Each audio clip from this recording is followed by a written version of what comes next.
There's a lot going on in Genshin Impact. My recent videos have delved into the depths of its very creative combat system, but it's actually got a good story as well. And along with its story is the lore of the world of Teyvat in which the game takes place. The writers of Genshin reportedly had the entire game's story and lore written out since day one, years in advance of any players experiencing it. While I'm sure they've made some changes over the years to their plans, this approach allowed them to sprinkle in hints about the lore and upcoming story all the way back when the game first came out, only to have them pay off years later, some of which still have yet to be realized. And that's the focus of this video. Clear foreshadowing and story hints that the game has given us that players have been trying to figure out for years. For the record, I'm making this video during Luna 3, so we'll see how well it holds up in the coming patches. First, let's talk spoilers. I would like this video to be watchable even to newer players still going through the story, or even people who haven't played the game at all who are just curious what the lore has to offer. So I will do my best to avoid story spoilers. I will make it clear before I go over any specific thing if I'm going to discuss story spoilers and which quests I will be spoiling. I'll put up an overlay like this so that you can mute the video and cover your screen or something until it goes away, as well as provide timestamps on the screen and the YouTube chapter list so that you can skip past any spoilers you don't want. Oh, and don't forget about the closed captions if you're using them. But regardless, even if you've never played the game and just watch all the way through without stopping, you will still be able to enjoy 99% of the game's story unspoiled, because there's really only a couple things I need to pull from the main story. Now, when it comes to lore spoilers, I'm going to assume the whole reason you're here is because you want to know the lore, so those are fair game. Most lore facts aren't even told to you in the story. They are only found if you read the in-game books in the archive, character profile text, item flavor text, or maybe just find a random note on the ground in the world. But some are lore drops given in Archon quests, and I'll let you know before I reveal those, just in case you'd rather not hear anything from an Archon quest ahead of time.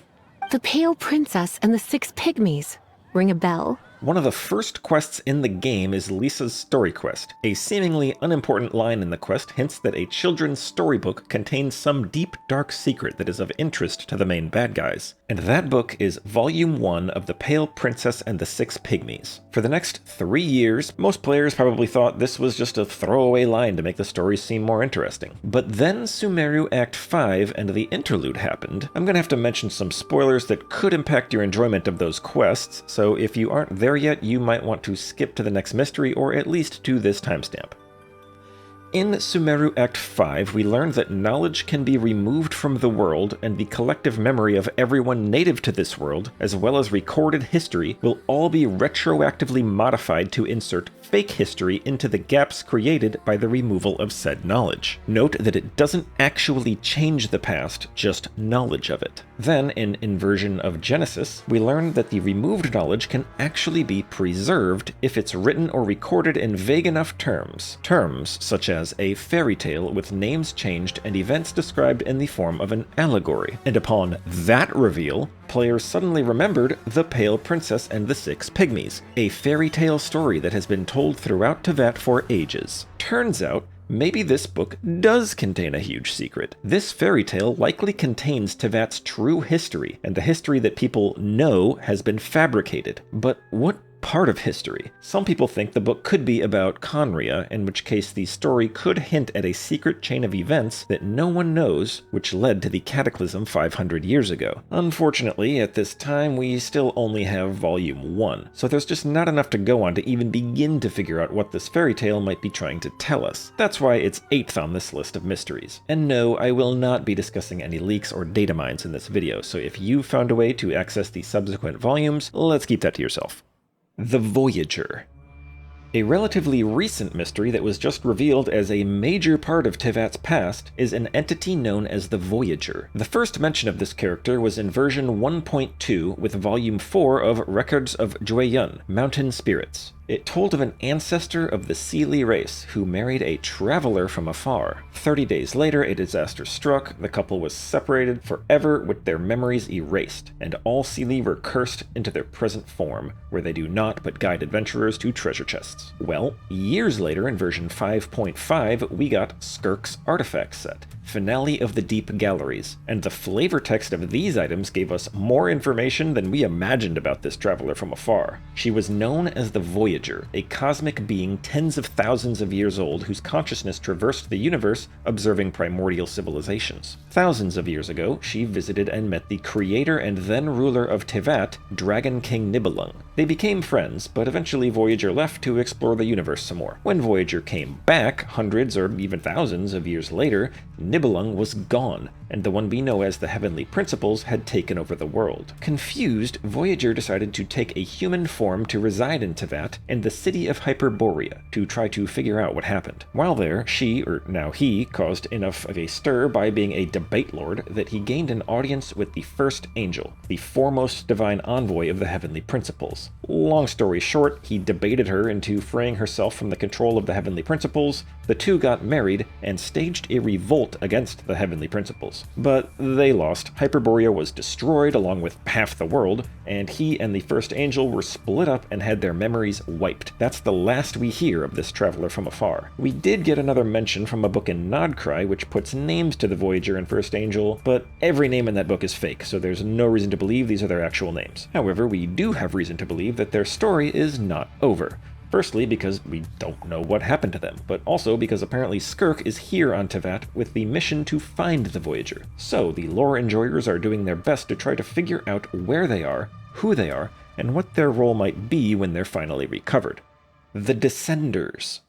While not directly related to the Archon quest stories yet, a lot of the key facts we know about Descenders were the major lore drops at the conclusion of Archon quests, so this could get into spoilers. First though, I'll give a brief rundown of things that can be read from lore books rather than things that are revealed via the story. Descender is a term for someone with the will to rival an entire world. We used to think that it was just someone who came from outside of Tevat, but we've since learned that that is not a requirement, and people can come from beyond Tevat and not be Descenders. Multiple people in history have tried experiments and put forth massive effort to become or create Descenders, but so far to no avail, as far as we can prove. Anyway, to get to the mystery, I'm now going to have to bring up some lore information that was revealed during Archon quests, both for the lore drop at the end of Sumeru Act 5 and Fontaine Act 5. We learned that there are currently 4 recorded Descenders. The first one is believed to be the Heavenly Principles, who conquered Tevat upon arrival and is the current ruler of the world. The fourth one is the Traveler. The third one was killed and their remains were converted by the Heavenly Principles and someone else into the Gnoses, but we don't know who they were, nor who the second Descender was. That said, a book in Nodcry told us a story that is almost certainly the story of the third Descender, because it describes someone called Saralainen who was divided into 7 pieces by the Heavenly Principles. Like every name in that book, it's probably fake, but his story draws parallels to another figure in Tevat history named Ajax. So that's the current theory for the third Descender. As for the second, we can only speculate, but the best candidates are either Nibelung or the Voyager. Nibelung should have the will to rival a world. He literally created Tevat before the Heavenly Principles got here, and when he returned later, that could make him the second Descender. The lore book, Before Sun and Moon, describes that war as being between the primordial one, aka the Heavenly Principles,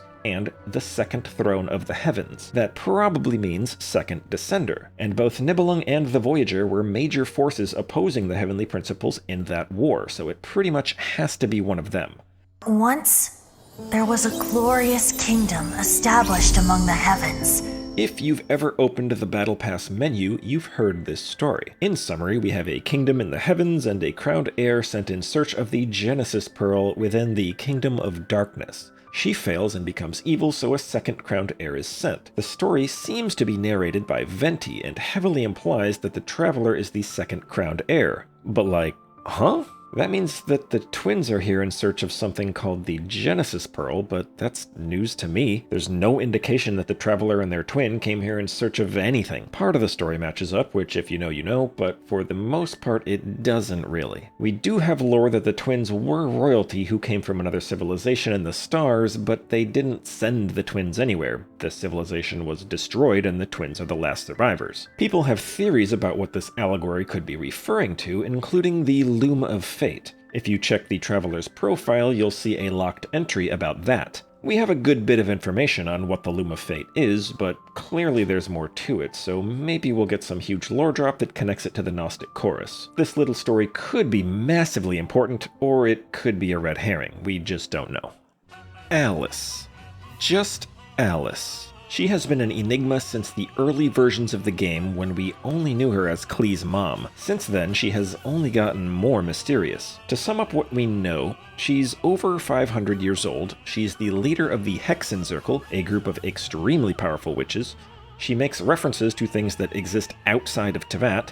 Most of our interactions with her were during events where we visit alternate pocket worlds created either by her or with her help, and when we finally meet her in person, she breaks the fourth wall, which no other character in the game has ever done. Now, that's interesting and all, but what justification do I have for putting her above those other mysteries? For that, let's add two more things to that list. She refers to herself as the sustainer of the world's borders, and just recently, she flippantly jokes that the Heavenly Principles can't tell her what to do, while in the middle of saying things that she admits would put anyone else in their crosshairs. I don't know about you, but that struck me as a very important claim. To continue, we're going to get into some major lore spoilers. First, Teyvat had 3 moons. They were literal giant orbs floating in the sky, but each moon also had a humanoid form, and these were the Moon Sisters. Long story short, 2 moons were destroyed, and the third was ejected from Teyvat. As a result, 2 sisters died, and the third, well, that is a spoiler, and it's not important for my theory, so moving on. Now, those of you who are watching this video to learn about the lore might be asking, well, if all the moons are gone, why is there still one in the sky? Well, everything you see when you look up at the sky in Teyvat is fake. Teyvat is surrounded by a protective shell to shield it from the outside universe, and when you look up, you are seeing the inside of that shell. Sometimes it's called the firmament or the false sky, but either way, it's not actually the stars and moon. So where does Alice fit in? My theory is that when she says she's the sustainer of the world's border, what she means is she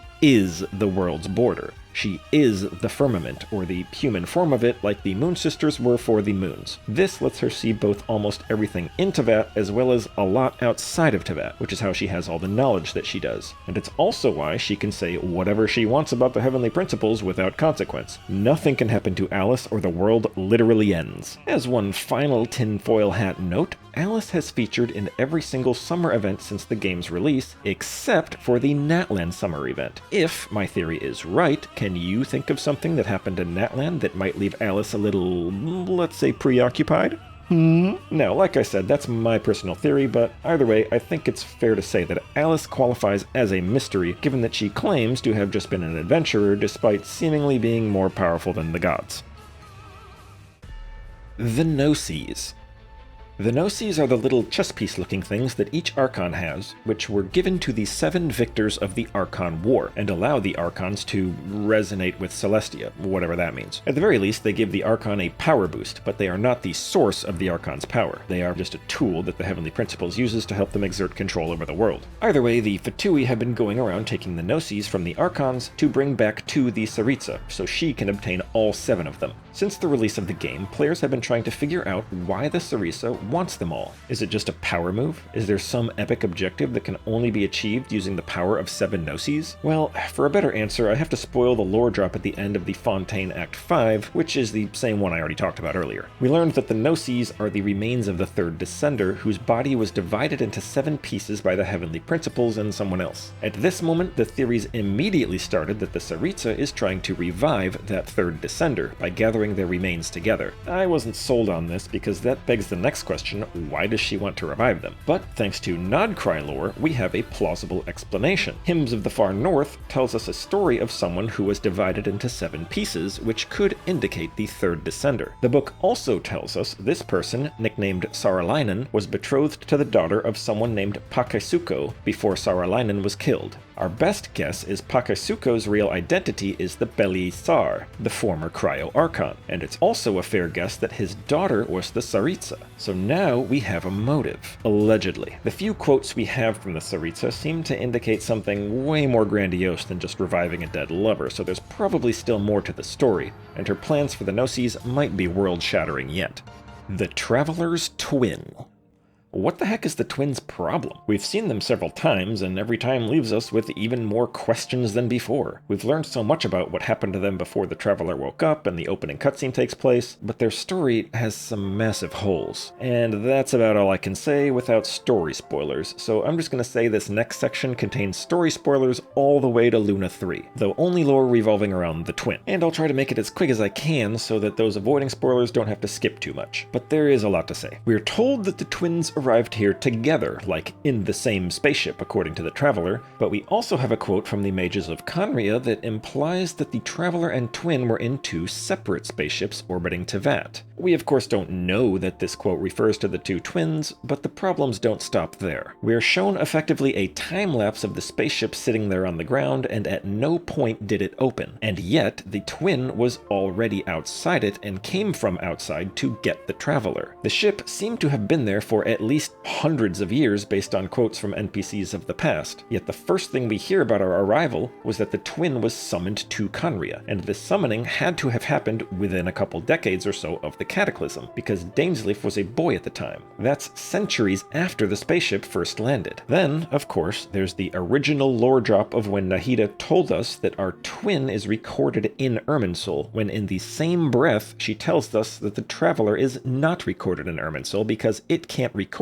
people who aren't from Teyvat. And this last point is my personal interpretation, but every time the Traveler and twin interact, something seems off. The twin is always 100% focused on their mission with the Abyss Order and barely even acknowledges the Traveler's desire to reunite. Now, we've since learned that their plan is to save an entire civilization, so it makes sense that they'd prioritize that over a sibling hangout. But the Traveler's attitude also rubs me the wrong way. For 90% of the game, Traveler is enjoying their time on Teyvat, helping the people here and making many close friends. Yet as soon as they see the twin, they no longer care about anything but grabbing him and leaving Teyvat. And the only time that wasn't the case, when Traveler respected the twins' decision and didn't insist on immediately reuniting and leaving, was when it wasn't actually the twin at all, but an imposter. It's almost like the real twin's presence has a mind-altering effect on the Traveler. Now, I could ramble for a while about possible theories, but I said I was trying to make this quick, and the point of the video is just to establish mysteries, and I think that part is done. So I will just say that I gave one theory in my last lore video, and another theory could be that the twin is still inside the ship, and the one we see outside the ship is fake. But how did the fake get a key to open it? When we thought the twin exited the ship of their own accord, we had some timey-wimey explanation for it. But if the ship never opened, then no keys should have ever existed outside the ship. Needless to say, this is one of the biggest mysteries in the game right now. Before I get to the biggest mystery, let's do some honorable mentions. None of these require spoiling the story, so no worries there. The 10th Harbinger. We know there are 11 Fatui Harbingers, and we've been shown all but one of them. Not only has the 10th Harbinger not been identified, but no one in the entire game, including supplemental material, has even acknowledged that a 10th Harbinger exists. But we are told over and over that there are 11, and we have an 11th Harbinger, so who the heck is the 10th? Well, like I said, we know absolutely nothing about this, so there's nothing to spoil or even say. Actually, there is one thing, which is that in present-day Teyvat, there's another Harbinger whose existence would not be acknowledged. The Hexen Circle.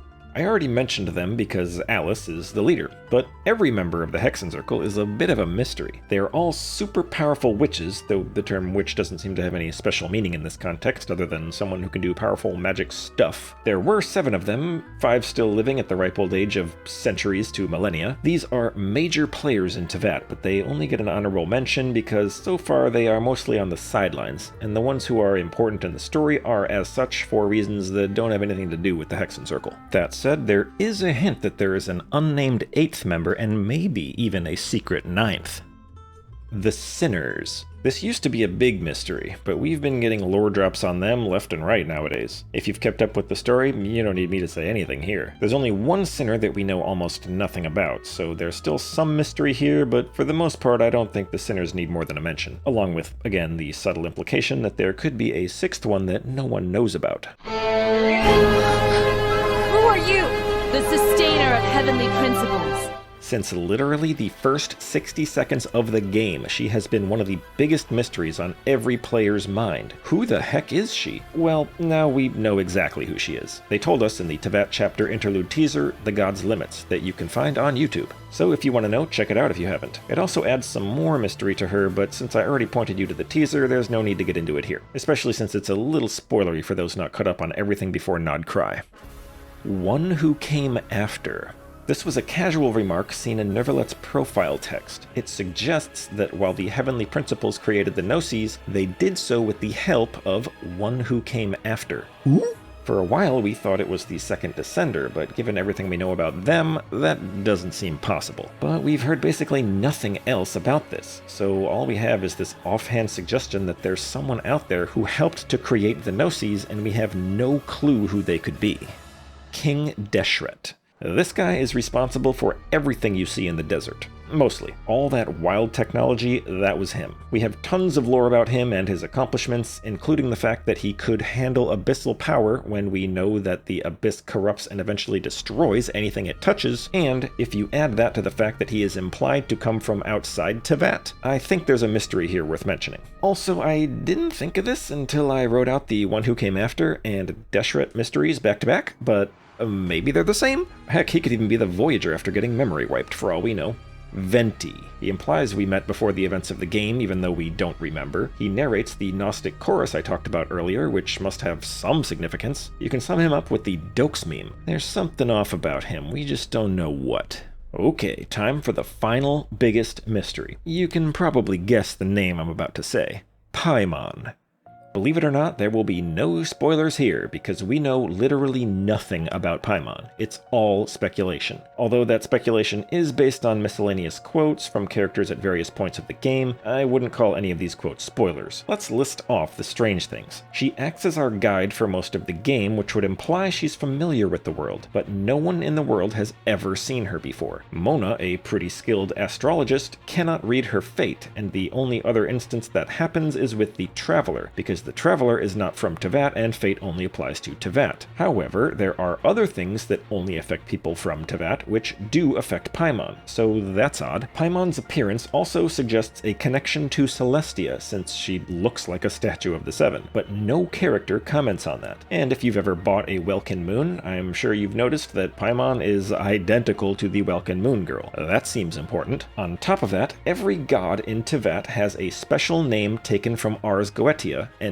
Paimon is one of those names. These names are very deliberate, so the writers are clearly hinting that Paimon is a god, but she certainly doesn't seem like one given that she never does anything. But that said, Paimon repeatedly follows the Traveler into extremely dangerous situations, and is completely unharmed every time. There are several badass fight scenes with Traveler in the game, and in pretty much all of them, Paimon is there. She's not doing anything, but she's right there. Either way, we do know gods can expend all their power in a huge undertaking, which makes them shrink into a weak form, but that doesn't make everyone forget them, so another god should recognize her. She's also shown resistance to the Abyss on par with the Traveler, resistance to concentrated leyline energy even more so than the Traveler, and the ability to breathe underwater in Fontaine, which normally only vision bearers or beings with special elemental affinity can do, like the Traveler. On top of that, a couple characters have made comments on her ability to fly and disappear, asking how and when she learned that, but her response every time is that she has just always known how to do it. In fact, the one and only thing that we have ever been told about Paimon before she met the Traveler is that she got super tired one time, fell into a whirlpool, and got sucked out to sea, which is when the Traveler fished her out. And she describes it as the worst thing that ever happened to her before meeting the Traveler, which kinda implies she has memories before that, but she's never mentioned one. Speaking of things that other people say about Paimon, most characters don't even seem to acknowledge her as a living being, instead as mascot, this thing that follows you around, elemental floating object, and of course some variation of emergency food. Otherwise, they refer to her as some fantasy creature like a pixie, fairy, elf, or sprite. But most notably, we have the Melusines, which are creatures with otherworldly perception, to keep it simple. And one sees her as a big sister, even though Melusines are over 400 years old, and another sees her as a rainbow balloon with its string extending beyond the sky, which is probably the most important piece of information we have ever gotten on her, if we only knew what it meant. But the fact that every other character seems to have zero suspicions about Paimon despite all this has led some people to believe that there is some sort of passive mind-altering effect that Paimon has on everyone around her, possibly a curse without her knowledge, which literally prevents them from questioning her identity.